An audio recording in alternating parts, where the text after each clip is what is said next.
Welcome everyone to Mayo Clinic Q&A. I'm Dr. Helena Gazelka. Thanks for joining me today. 3D printing has come a long way in recent years, and it is the process of making a solid object out of a digital computer file. At Mayo Clinic, 3D printing is used in many areas, both clinical and surgical. For instance, it can help a surgeon plan a course of surgery by producing a model ahead of time. Here to share with us about this today and teach us something is Dr. Jonathan Morris. He is a neuroradiologist here at Mayo. Thanks for being with us, Jay. I know that you run the 3D printing lab here at Mayo. And how widely is this used in medicine and at Mayo Clinic? So we've been 3D printing at Mayo Clinic for about 16 years now. I personally started in 2001 back at the NIH, and over that time period, we basically have spread to where we're involved in every surgical subspecialty at Mayo Clinic. So we incorporate many of our surgeons into the planning process of these, and we use radiographic data to make patient-specific either anatomic models for complex surgery, or we use them to make patient-specific osteotomy guides, which are 3D printed objects that we screw on bone or soft tissue that only fit that patient, and guide saws to the right place at the right angle. So we've spread far and wide since we started, and I think it's because of all the use case scenarios we've been able to prove that this impacts patient care. And that's at Mayo Clinic. Now, we also do things for research and education, but we're predominantly a clinical service. So we're a centralized additive manufacturing, which is another word for 3D printing, hub at Mayo Clinic based in the hospital. So we're not in a department that's off campus. We're not a vendor. We're 5 flights above the operating room, and surgeons and clinicians come on rounds, come during the day with real problems that we solve. And then we do every step of manufacturing in the hospital up into Class 2 sterilizable medical devices. And that's a really big paradigm shift where the hospital is now the manufacturer. And we've grown from borrowing one of engineers' printers 16 years ago with Joel Kuhlman, who was one of their engineers who helped us initially with the conjoined twins, all the way to making one printer, industrial printer, one room, and then spreading to where now we have 8,000 square feet of manufacturing space that we just opened this year. And we're already expanding 600 square feet more manufacturing space because of some of the COVID stuff we'll talk about. So it's incredibly impactful for Mayo. We do about 2,000 models that impact about 850 poor patients. That's just clinical care. And then we do a whole host of other things with it that we'll get into. But as far as nationally and internationally, 3D printing has spread. So most of the top academic healthcare institutions in the country now have some form of additive manufacturing. Several of them we've helped actually set up their shop. We've worked nationally to get IT infrastructure so that 3D printing files can fit inside of the electronic medical record as well as inside of the radiology imaging systems. And we've built a regulatory infrastructure to allow this with the FDA over the past 5 years by co-sponsoring national meetings. And in doing so, it's become more of the standard of care in certain clinical applications to the point where this last year, 2019, we got Category 3 codes approved through the American Medical Association. So we have billing codes for reimbursement for manufactured parts at the point of care. What kind of pictures or images do you use to construct the models out of? X-rays, MRIs, what do you use? Because oftentimes we get asked by clinicians, can you make a 3D model from this X-ray? To which right now the answer is no. So we typically use cross-sectional, thin section imaging, mostly CT, but also volumetric MRI. And sometimes we have to co-register those together. So if you take your average pelvic tumor, for example, we'll get a CT scan that has a non-contrast CT scan, a CTA, a CT venogram, and a delayed CT urogram. And from those images, we'll pull out the bone, the artery, the vein, the ureter, the bladder, the tumor, and then we'll use the MRI to pull out the lumbosacral plexus, so the critical nervous structures, and then we'll put them all together in a file, and then we'll print that file. So that process is called segmentation. When you take the parts of the anatomy out of the imaging you want. So if I just want a spine and a patient's got a CT of their abdomen and pelvis, well, I have to segment or color in the spine in order to get just the spine. So that process of segmentation happens, and we've developed numerous protocols in radiology for just 3D printing, because it's often just shown the 3D printed object, but in reality, all of those start with a radiology image. And the better your input for 3D printing, we do things like dual energy, spectral energy, bite blocks, certain protocols that are just for making 3D printed models. So at Mayo, when a clinician orders through Epic a anatomic modeler guide, that triggers a specific radiographic protocol to then be done for that. And then we use those images, either CT, volumetric MRI, and in some case, rotational angiographic data we can use. So those are the workhorses of 3D printing. And when a surgeon gives you a request for anatomic model that they might use for surgical planning, how long is that process from start to finish before you can give them the finished product? Yeah, it's another really good question. And a lot of the answer when it comes to 3D printing is it's going to depend, because we have different technologies that do different things. For example, some of our printers print 10 micron level of accuracy, layer by layer. So each printer, if you can imagine like a CT scan or something that starts with a slice, our printers do the opposite. They slice our 3D file into really thin slices.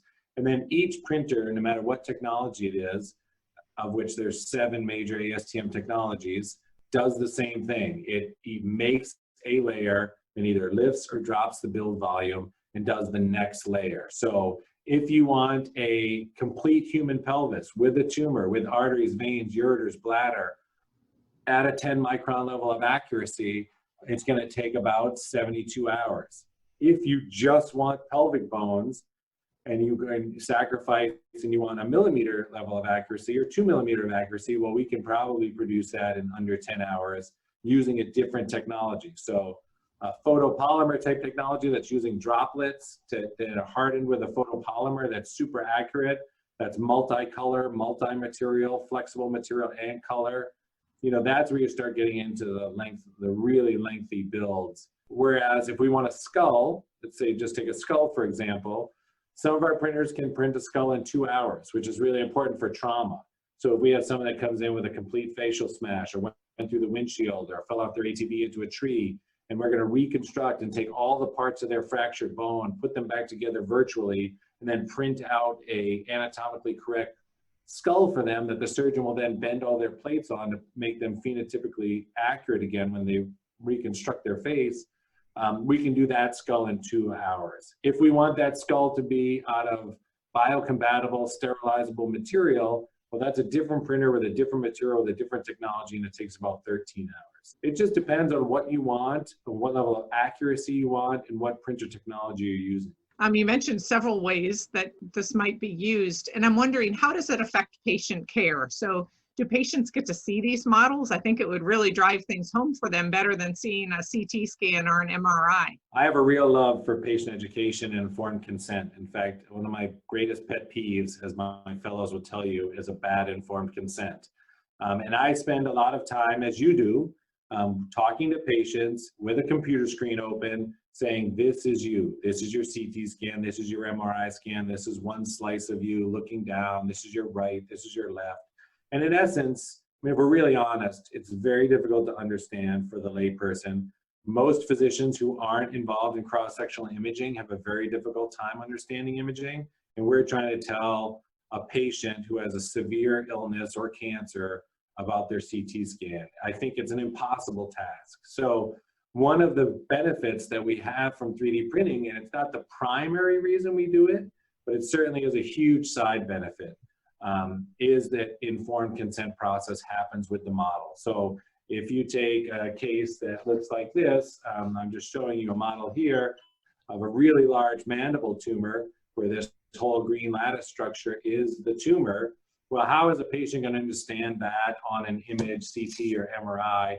How are they going to understand what the risks are, why you might have a stroke, why you might lose function to your hand, why a surgeon has to take a critical nerve? You don't, and the patients essentially trust us to do the best thing we can for them, but it could be better. And we've done some research on informed consent for patients using 3D printed models, and it overwhelmingly is a positive benefit to their care, because if you're taking someone's 12-year-old child to the operating room and they understand what you're going to do with them, and they understand this is not any bone, this is not a plastic model, this is your daughter or son's spine, this is their scoliotic spine, this is what I'm going to do to this spine.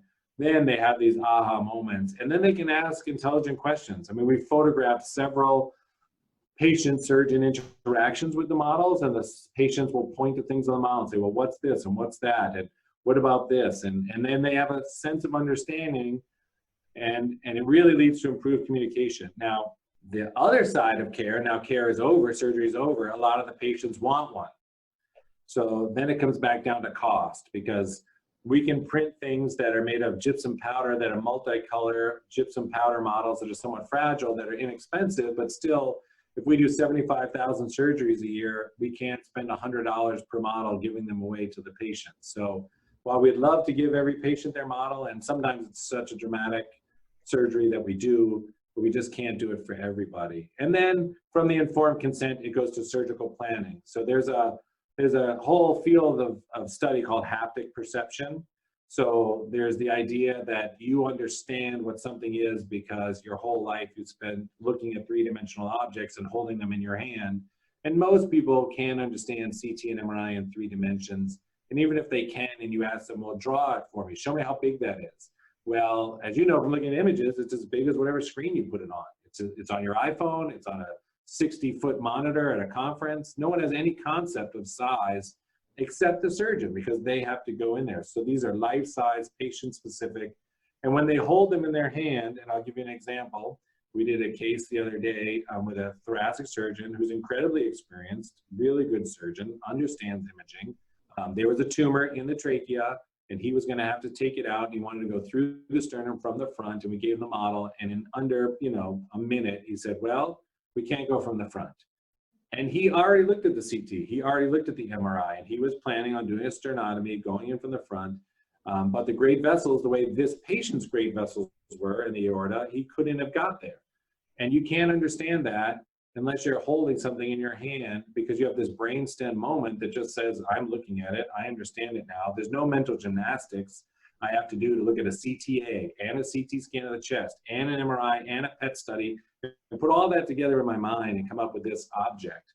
It's almost impossible. Whereas in under a minute, he changed the surgical approach and was going to do a lateral thoracotomy. And when they would have figured that out, would have been in the OR. And that's the reality of it. If we could change surgical approach, it happened just last night with the orthopedic case. We gave a very talented orthopedic surgeon the model. And this person is an expert in their field. They're not just learning. They're not fresh out of training. I mean, it helps even more with those people, but this is an expert. And he goes, well, I'm not going to do it this way. I'm going to do it that way. And it was with under a minute of having the model in his hand. And I think that level of understanding, if your surgeon is more confident, if your surgeon understands your personal anatomy, not a general anatomy, then, and they can change surgical approaches a fifth of the time, and it shortens your OR time and you have less morbid outcomes, then it's a huge win. And in craniomaxillofacial, I'll use it as an example. If you have to have your jaw removed or a piece of your maxilla removed, we typically either take your fibula, which is a leg bone, or your scapula, which is your shoulder blade, and we saw that into certain pieces and put it in your face. So you have to take the mandible out, it's called a mandibulectomy because there's a cancer there, and we put a leg bone in there because you still need to have a jaw structure. And the way we do that is we segment the images from imaging. We then work with the surgeon when they're available. They don't Skype with an engineer at a company. They come up and we do what's called virtual surgical planning. So they put all the cut planes they want to on the mandible. We then directly transfer all the angles and plan to the leg.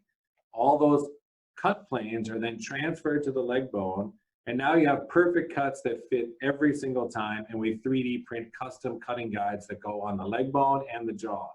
So not only do we have less time under anesthesia, not only do we have improved outcomes, not only do we have improved bony union to where the bones touch each other so you don't have to go back to surgery, we save an hour and a half in the OR per case, and that's a huge win for the patients because not only do they want to be cancer-free, they want to look normal, feel normal. They want to go to the mall. They want to talk on the phone. They want to see their loved ones and they don't look grossly disfigured. So we do a lot of work with the surgeons in plastics, craniomaxillofacial, ENT, OMFS to do this type of virtual surgical planning to improve outcomes of patients that come to Mayo.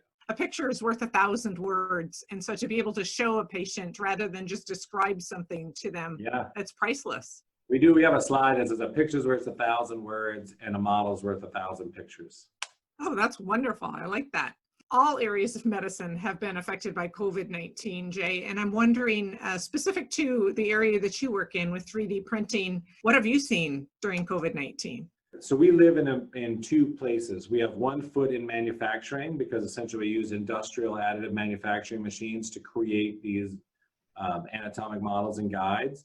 And then we have one foot in medicine and surgery. And my life straddles both worlds. I could be speaking at a conference that you run, for example, about ablative pain therapies, and the next week be speaking to the Society of Manufacturing Engineering. So what's good about that is when COVID started affecting the Asian countries, we were quickly discussing ways that additive manufacturing, which is a distributed form of manufacturing, could help. And as it was spread through China and went to Singapore and then found its way to Europe, we were already in discussions with supply chain at Mayo. We formed a subgroup, our clinical service, the Department of Engineering, which also has multiple industrial 3D printers, including a titanium printer, supply chain, the emergency room, respiratory support, and anesthesia. And our group was responsible for saying, where are our supply chain weaknesses? Like, I'll give you an example.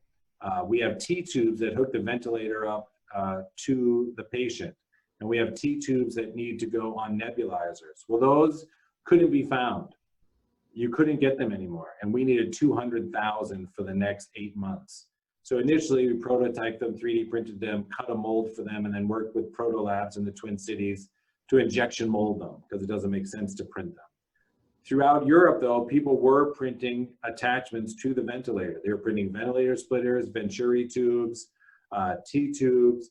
They were 3D printing attachments to full face diving masks to attack things like Roomba filters too, when we didn't have N95 masks. But we mostly focused on where our weaknesses were, which was PPE.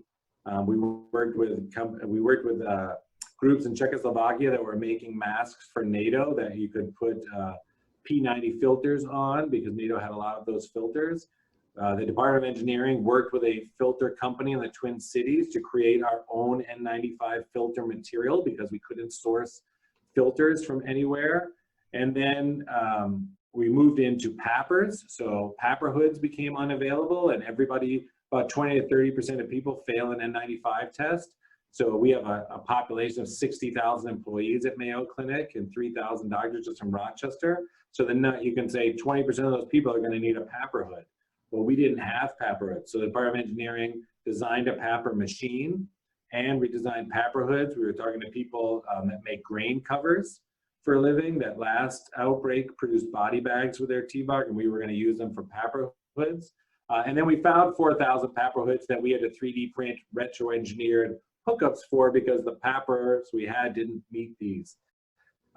Beyond that, we've done a lot of educational stuff. So we've 3D printed these COVID swab trainers for the Department of Nursing, and because we have all sorts of people that need to swab patients and get to nasopharyngeal tissue. So we 3D printed and created our own swab trainer. So it's not something you buy on the market, using 3D printed skulls and nasal cavities and stuff we already did. We 3D printed a whole host of COVID, actual physical models of COVID, both split open and whole, to use to describe to people what this was, and for lay people in doctor education. And then finally, we couldn't get swabs. So Copan is the major manufacturer of swabs in the world. They're an Italian-based company. And as you know, Northern Italy got decimated during the high points of COVID. Well, there go all the swabs. So at one point we had 450,000 swabs on order for over 2 months, and none are coming. So the #1 accurate test that we have to tell someone whether they're COVID positive or negative, we couldn't get swabs. So the University of Southern Florida and Long Island Health invented a 3D printed swab with Formlabs, a company, and they tested it, but it was a nasopharyngeal swab.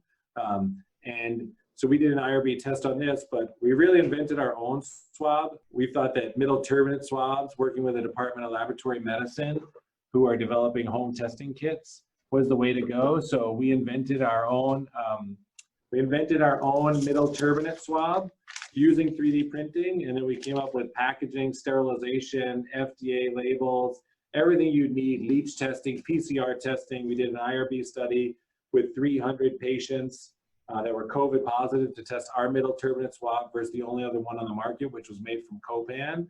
And we were equally sensitive and actually preferred the stiffer middle turbinate swab, which we thought was a surprise. So we're going to start manufacturing 40,000 of those a week just for Mayo Clinic. Wow. Expansion of our spot. So it sounds like you're with making the Department of Laboratory Medicine, which was Paul Giannetto, Bill Maurice, Bobby Pritt, Joseph Yao.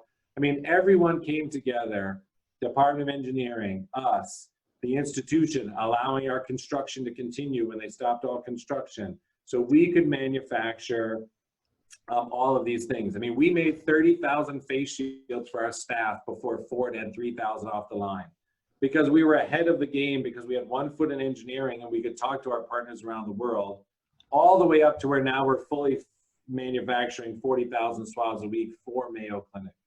I can see why you need 8,000 square foot of space. Thank you, Jay, for sharing with us today. We've been discussing 3D printing and anatomic modeling with Dr. Jay Morris, a neuroradiologist at Mayo Clinic. Mayo Clinic Q&A is a production of the Mayo Clinic News Network and is available wherever you get and subscribe to your favorite podcasts. To see a list of all Mayo Clinic podcasts, visit newsnetwork.mayoclinic.org. Then click on podcasts. Thanks for listening, and be well.